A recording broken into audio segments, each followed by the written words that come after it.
Welcome to Storytime with Mrs. Dodd. I Want the Moon by Frann Preston Gannon.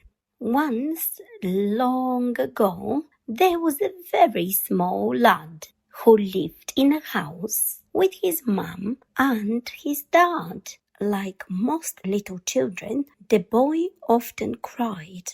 His parents were not fond of noise, so they tried all that they could to stop the boy riot, giving toys, gifts, and treats to keep the child quiet. More and more things. The toys mounted high, but whatever they did, he continued to cry. They gave train sets and chocolates and numerous screens. But the unhappy child just kept up the screams. They thought a new friend might help, and therefore they scheduled a play date with the boy from next door. But things did not go according to plan. "That toy is mine!" Then the fighting began. They yanked and they wrenched and they pulled and they grabbed, they snatched and they slapped and they jibbed and they jabbed. And then, "Enough!" cried the grown-ups. It was time now to go. Instead of a friend, the boy gained a foe. One furious night, his rage reached a peak. He tore and he broke and he stamped with his feet, clamping their hands firmly over their ears. His parents called out over all of their tears. "Whatever you want, we will buy it," they cried. "I want the moon," the small boy replied. "We can't give you the moon," they nervously laughed. "The moon's not for owning, so let's not be daft." But the boy was distraught, and try as they might, they couldn't subdue him, and his howls filled the night. Many moons later, that small boy was grown. He was now a tall man and was very well known. He was rich and important. He lived like a king. He had all that he wanted, except for one thing. Working late at his desk in his office one night, the man raised his head as the space filled with light. Moonbeams and memories flooded the room, as did his longing of owning the moon. "Why not?" thought the man. "I'm very rich now. There's no one to stop me. But I need to think how." So he called a big meeting with all of his team. They drew up the plans for a get-moon machine. His factories got running as fast as they could. His workers worked hard, as he knew that they would.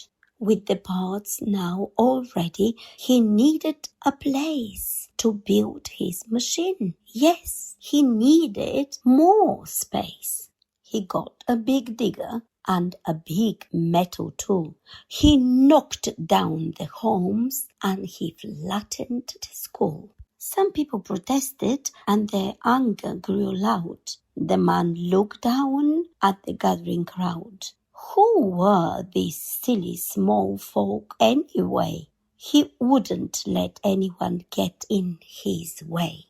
With his people all working for the man's great desire, the get-moon machine soon got higher and higher, until one night came the most welcome news. The man straightened his hat and he did up his shoes, and with one giant step he started to rise faster and faster towards his big prize. His dreams would come true. After all of this time, he lifted his hands and then, hey, That moon's mine." He couldn't believe it. The man's childhood fall. But the moon would be his. He would never let go. He yanked and they wrenched and they pulled and they grabbed, they snatched and they slapped and they jibbed and they jabbed. And then